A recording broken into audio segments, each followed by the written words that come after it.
മേടക്കൂറ് അശ്വതി, ഭരണി, കാർത്തിക നാളിൻ്റെ ആദ്യ 15 നാഴിക ഇവ ചേർന്ന മേടക്കൂറുകാർക്ക് ജൂൺ മാസ ഫലം നോക്കാം. ജൂൺ 1-ാം തീയതി വ്യാഴം മിഥുനത്തിൽ നിന്ന് കർക്കിടകത്തിലേക്ക് മാറുകയാണ്. അപ്പോൾ അതുകൊണ്ട് മേടം രാശിക്കാർക്ക് 4-ലാണ് വ്യാഴം വരുന്നത്. 5-ൽ കേതു ഉണ്ടാകും. 12-ാം ഭാവത്തിൽ ശനി നിൽക്കുന്നു. 11-ാം ഭാവത്തിൽ രാഹു നിൽക്കുന്നു. മേടക്കൂറുകാർക്ക് ഗുണദോഷ സമ്മിശ്ര കാലഘട്ടമായിരിക്കും ഈ ജൂൺ മാസം. ജോലിയിൽ അനുകൂലമായ കുറേ മാറ്റങ്ങൾ ഉണ്ടാകും. സാമ്പത്തിക സ്ഥിതി മെച്ചപ്പെടാനുള്ള സാധ്യത ഉണ്ട്. വിവിധ മേഖലകളിൽ ജോലി ചെയ്തുകൊണ്ടിരിക്കുന്നവർക്കെല്ലാം തന്നെ അനുകൂലമായ മാറ്റങ്ങളുടെ സാധ്യത കാണുന്നുണ്ട്. കച്ചവടം ചെയ്യുന്നവർക്കും വ്യാഴത്തിൻ്റെ മാറ്റം കൊണ്ട് ഗുണങ്ങളുണ്ടാകും.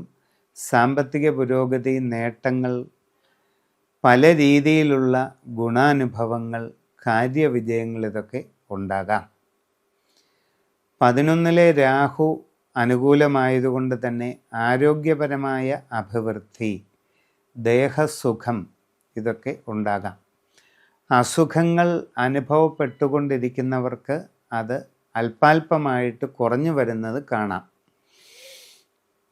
വിദ്യാർത്ഥികൾക്ക് പഠനപരമായ കാര്യങ്ങളിൽ കുറച്ച് ഗുണമൊക്കെ ഉണ്ടാകും. നല്ലതുപോലെ പരിശ്രമം തുടരുക. വിവിധ മേഖലകളിൽ ഔദ്യോഗിക രംഗത്ത് പ്രവർത്തിച്ചു കൊണ്ടിരിക്കുന്നവർക്ക് ഈ ജൂൺ മാസം അനുകൂലമായ പല സാഹചര്യങ്ങളും ഉണ്ടാകും. നിങ്ങൾക്ക് സാമ്പത്തികമായിട്ട് ഗുണമുണ്ടാകുന്ന ചില തീരുമാനങ്ങൾ വന്നേക്കാം. പല രീതിയിലുള്ള നേട്ടങ്ങൾ നിങ്ങളുടെ പശ്ചാത്തലത്തിലേക്ക് വന്നു ചേരാം. കാർഷിക രംഗത്തുള്ളവർക്കും വിവിധ രംഗങ്ങളിൽ സ്വയം തൊഴിൽ ചെയ്തുകൊണ്ടിരിക്കുന്നവർക്കുമെല്ലാം ഈ ജൂൺ മാസം പൊതുവെ ഗുണമുള്ളതായിട്ട് കാണുകയാണ്. എന്തായാലും മേടക്കൂറുകാർ വ്യക്തിപരമായിട്ട് സമഗ്രവും സമ്പൂർണവുമായ രാശി ചിന്തിച്ച് നിങ്ങളുടെ ഗ്രഹസ്ഥിതി മനസ്സിലാക്കി അതിനനുസരിച്ച് പ്രവർത്തിക്കേണ്ടതാണ്.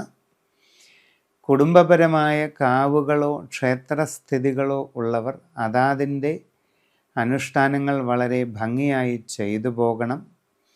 നിങ്ങളുടെ ഗൃഹ ആരൂഢം ശരിയായി പരിശോധനകളൊക്കെ നടത്തി ഉത്തമ സ്ഥിതിയിലാണെന്ന് ഉറപ്പുവരുത്തേണ്ടതും ആവശ്യമായിട്ട് കാണുന്നുണ്ട്.